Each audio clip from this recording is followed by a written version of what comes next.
It's my pleasure today to introduce the speaker, Graham Spurling. Graham has had many years' experience in the automobile industry, and he was in fact the managing director of Mitsubishi down there at Tonsley for many years. After he finished there, he went to America for 12 years, and again in the auto industry. He came back to Australia and then to South Australia, then decided to have a change in lifestyle somewhat, and he started growing grapes and making wine, which he still does. That's all at Jamestown. Graham also was a director of Futuris when they were in the automobile business as well. So he's had a lot of experience in that area. Graham has also got time to devote to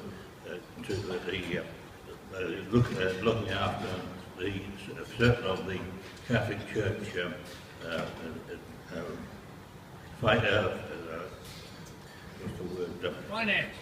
That's it. Thanks, Ryan. Yeah. And in fact, Graham has been made a papal knight, which it does not go around to very people. He's very proud of it, Graham, and very proud that he got it. Anyway, so that's all for you. Now I ask Graham to speak to you on the topic of the automobile industry. What happened?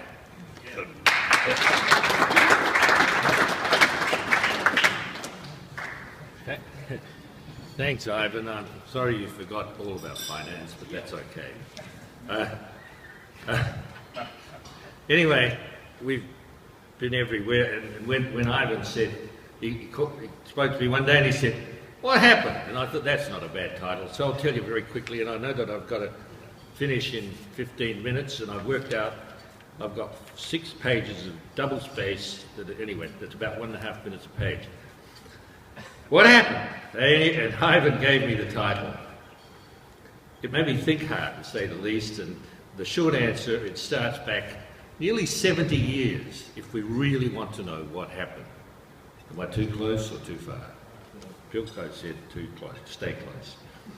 Swallow the microphone. Let's reflect a little bit. Let's reflect on Tom Playford, a hero of this state. Whatever politics you are, he was a visionary. He gave us the Morgan-Whaler pipeline so that it could provide water, etc., for BHP, so that they could make steel predominantly for the war effort, but something that could help to do something. He gave us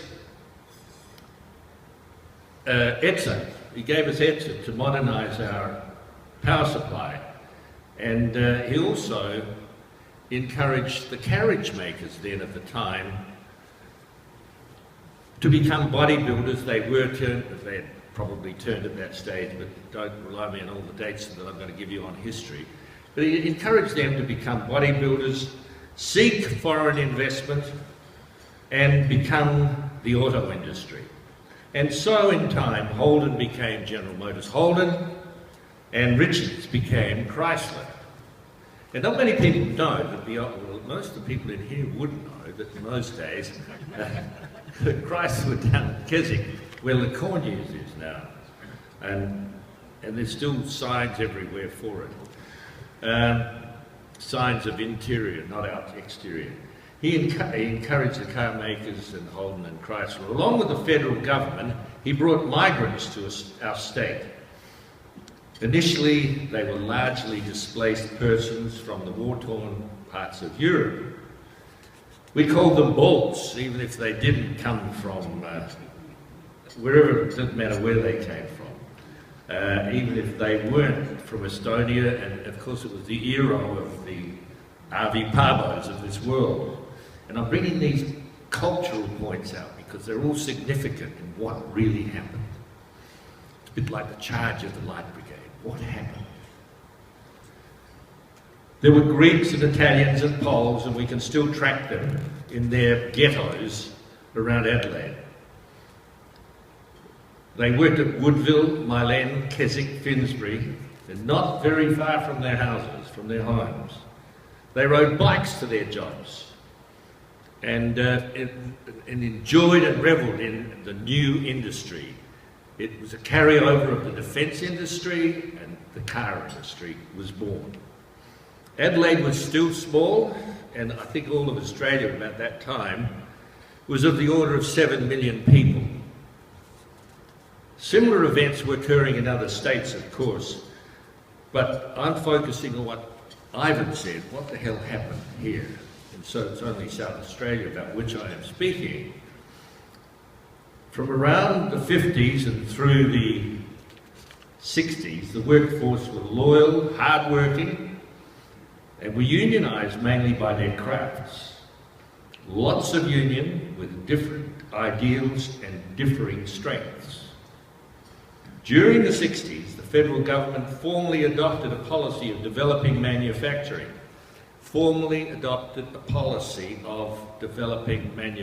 I'm not sure that they stated it sufficiently clearly, but it was very, excuse me, a very clear policy in my mind, providing so that it would provide jobs for the strong migration flow into this country. Australia in the car industry was now on a roll. GMH consolidated their operations in the new town of Elizabeth, and Chrysler consolidated with the assembly and stamping operations down at Tonsley. And Bob Menzies, in fact, opened the Tonsley Park plant operations down there in 1964, and I was there. I joined Chrysler Australia in 1960. I did engineering in Adelaide, went to Detroit, got a master's degree in automotive engineering, came back to Adelaide in 1962. The new government policy of 85% local content had just been enacted and was a huge challenge to the automotive industry. Here was the automotive industry really driving the development of manufacturing as we knew it, as we know it today, and we will not know it the same way tomorrow, but as we know it today, the car industry did this. So we've had a lot of benefits, there's no doubt about that. There's a time for everything. The new government was a huge challenge, as I said. New technologies and processes needed to be developed in the fields outside the traditional die-making and stamping process where Australia was already quite proficient. But curved glass windshields, plastic instrument panels, and Sylvia would know all about that. She told me I looked fat. It's the only thing she's done wrong today. She might have done right. She said, hell, you put on weight. I haven't seen her for 40 years, my dear. Oh. But then I asked her, and she said no. She denied it. She was like St. Peter, no, denied me thrice. Ball joints and complex forgings with... Gotcha, Sylvia. And so the new supply... I'll get off the track. The new supplier industry, and that's really the guts of the point. The new manufacturing, the new supplier industry of Australia was born and nurtured. The process of developing a manufacturing engineering industry in Australia was on its way with investment, licensing agreements, training, travel, predominantly to the USA, to see, negotiate and learn. Both GMH and Chrysler facilitated all these exchanges. It was a successful strategy. Manufacturing provide jobs. That was the strategy, to develop sophisticated skills for the overall growth and benefit of Australia. The security that the local content plan gave was reinforced by the establishment of import quotas. We built huge walls, really, and duties of fully built cars, and of course the importers hated this, the BMW buyers. Chrysler invested in a foundry as the time went on, down at Lonsdale at an engine plant. I was one of the founding fathers down there when Jack Seaton worked at the oil refinery.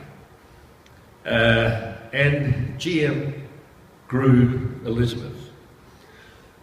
Excuse me. Migration, this is subtle comment here, migration in the latter part of the 60s continued, and in fact it was quite racially selective. Nobody ever identified it as that, but it was. And through this, although it will never be admitted, Elizabeth grew and grew exponentially.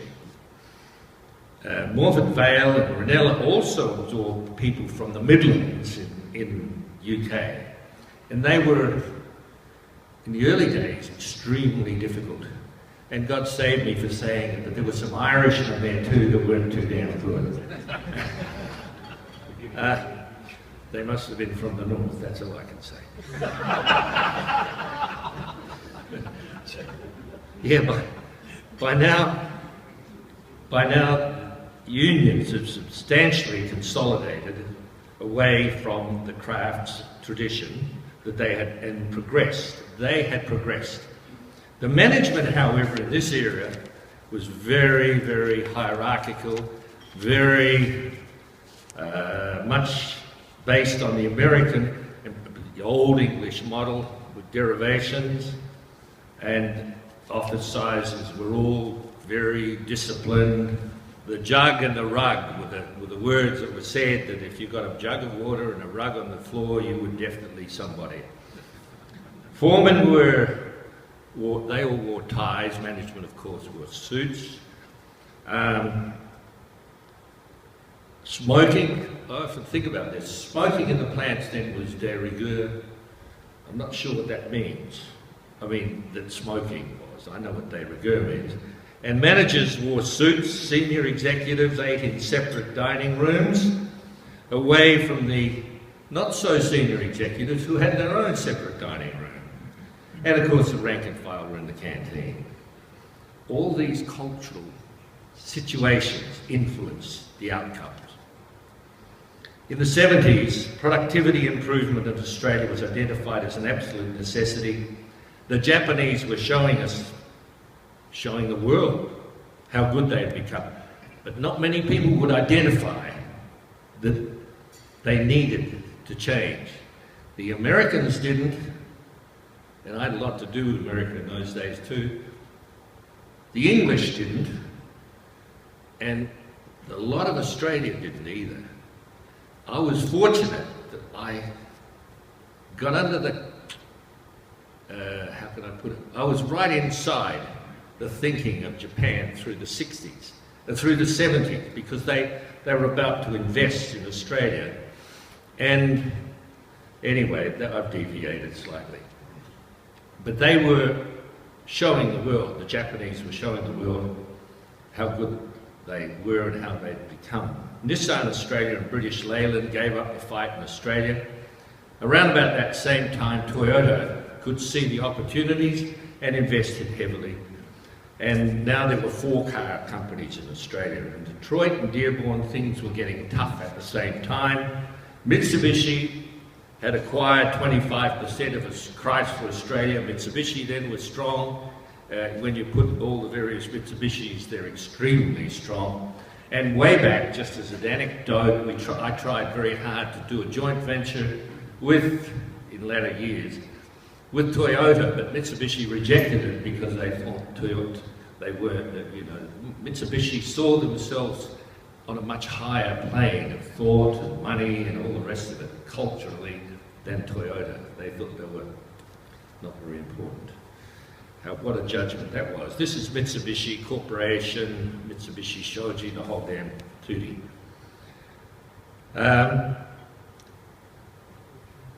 4 car assembly plants were now there. In Detroit and Dearborn, things were tough. Mitsubishi, I told you, had acquired. And having got a foot in the door, they offered to buy 100% of the company if productivity by reduction of labour was reduced from Australia-wide, was reduced from 5,400, I remember the name so clearly, to 3,780. This was achieved, and I was there, I can assure you. A new era of productivity was established. Chrysler led the way in those days. This was still Chrysler. They weren't really part of it, but I could, and pardon me for a touch of egotism, but I decided very strongly that, and I was asked to lead the band at that stage, not as the boss, but as a facilitator or whatever you want to call it, and as the Japanese called me, the engine driver. I was asked to lead this because I had a long-term self-interest, and most of the all the American management were really short-term soldiers of fortune, and they thought this was a lot of crap, that you couldn't do it, but it was done, and the Japanese helped me a heck of a lot. And we led the way. We even helped General Motors identify issues in that period. And it was all based on human dignity. And I think back on that, and I was talking to the Archbishop the other day, and I said, the Japanese taught me more about the dignity of man and how you go about these things. The Buddhists really knew what they were talking about. So I think I became a better Christian. I don't want to sound like a holy roller, but you know, that's the guts of what really needs to happen in the future. The game was over by the year 2002. Blind Freddie could have seen that. The government didn't. Mitsubishi threw in the towel, and the corporate headquarters needed to stop bleeding at this stage, and they could read Mitsubishi really read the future better than the remaining three producers. The end became very clearly predictable. Various placebos were heralded by Holden, and a smaller car export and a large exporting a car to the USA, placebos to say the least. It was back to basic car assembly. It was nothing in terms of manufacturing and technology development of the country. The strategy had been lost, and nobody could see it. Ford said and did nothing. You should have visited the Ford plant. It was run down, hadn't been painted for 100 years, well, you know, metaphorically, and you could, as I said, Blind Freddie could have seen, because I could see it. They chose to fade away. Toyota tried hard and decided that of trying to change our antiquated industrial relations approach, they decided it was too tough and gave the game away too. Here we are today. We cannot just simply blame the unions. That is not the primary, one of the reasons, no doubt about that, or their issues, but we have, the manufacturing has died as we knew it. Bear in mind that the car assembly side of the game was the catalyst for long-term strategy of manufacturing for jobs and job satisfaction. Manufacturing for jobs and job satisfaction. Management is also to blame for the lack of foresight and lack of investing, lack of investors, lack of entrepreneurship, and these are all faults in our Australian psyche. Lack of vision. We should have seen it so clearly. I had the fortune of coming back from another country and seeing it, and I think, holy smokes, what's happened here? We were on a roll back in the 80s. You're away for 10 or 12 years, you come back and you think, wow, we've dropped the ball. Governments of both sides are to blame. Lack of guidance in matters of strategy is part of their job, or the strategic vision is part of their job. They abdicated the management of the whole financial donation, we'll call it, to the car assemblers. They abdicated it to them. They gave them the purse, and they said distribute it among the manufacturers that supply you, and they sure as hell went overseas and bought stuff everywhere else, and they were not pursuing the government goals because they really deep down don't give a damn, or didn't, and still don't. And they've been great, but reality. They were given the job of managing what was a national strategy. None of them regarded Australia as being critical to their scheme of things. That's really what happened, and that's why they moved on. How to apply? They really, it's the application of the Judeo-Christian principles, and I think I've literally lost my page here slightly, because I forgot to mention the Button Plan, which delivered the major surgery that catalysed this change. Everyone was doing well with a lot of protection, but they couldn't handle the challenge that was put by the reduction of the protection, and so they gradually faded away. And Button was a great visionary. I thought he was a great man.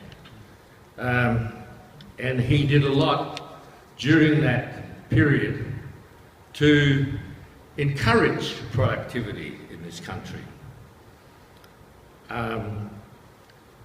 As I say, during the 90s, we lost the place.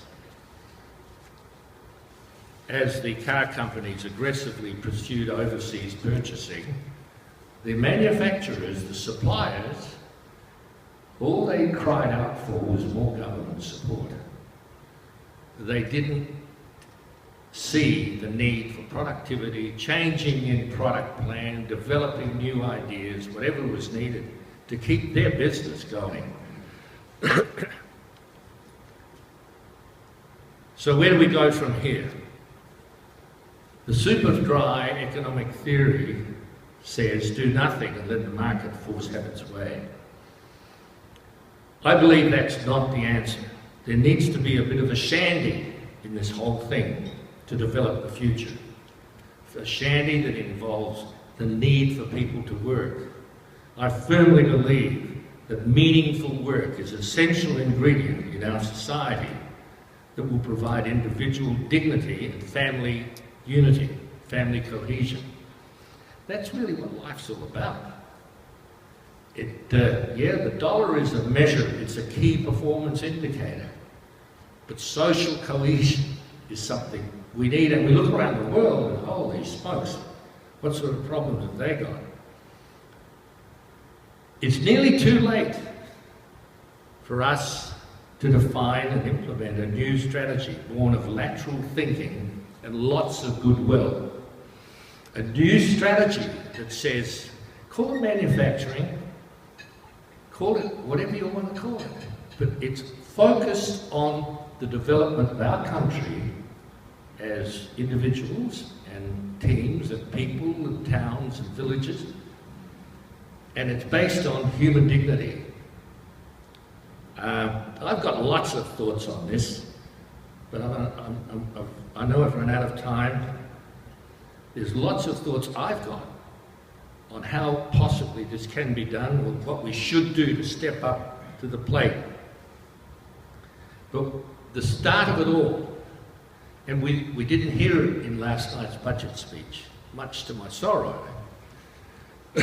We didn't say we need to develop a new strategy, call it manufacturing strategy, because that will get people's attention. Thank you.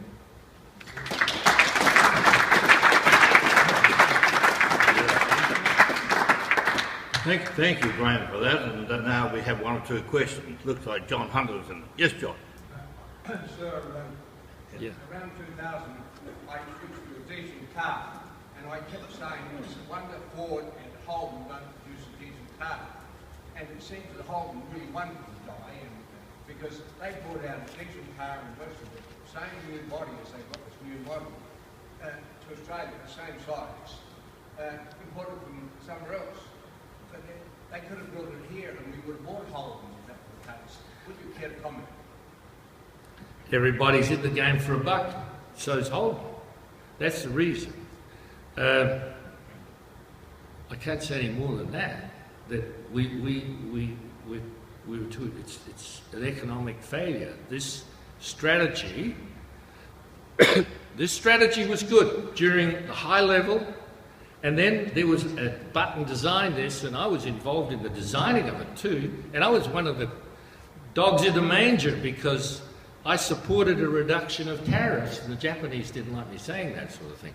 But I'm saying that we as a country didn't gird our loin, didn't put oil in the lamp, hell, I'm getting biblical now, didn't do any damn thing at all to see the future. And so that car was too darn expensive, and so they import them. What the heck, that's what I do too.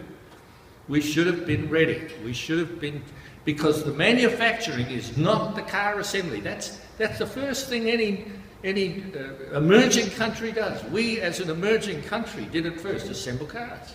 It's pretty damn basic. To make the springs, to make the fancy stuff that, you know, SA Rubber and all those sort of good people did, that's the trick of the trade, and we lost that because we were lazy. Yeah. Yes, Steve. Graham, Steve Larkins. Is Australia any good at strategy at all? Oh, hell. I don't know. We just seem to lack it. No, we're just, yes, the old story, you know, everyone wants to do the short-term stuff. And politics and strategy conflict, I think. And that's why I use the word goodwill. There's got to be a rethink. There was only a little word or two about the people in the equation of the budget last night. So I'd say I've reached the conclusion, as I've been thinking deeply since you asked me the question, the answer's no. We have time for one more question. Any more? Right, well, thank you indeed, Graham, for that.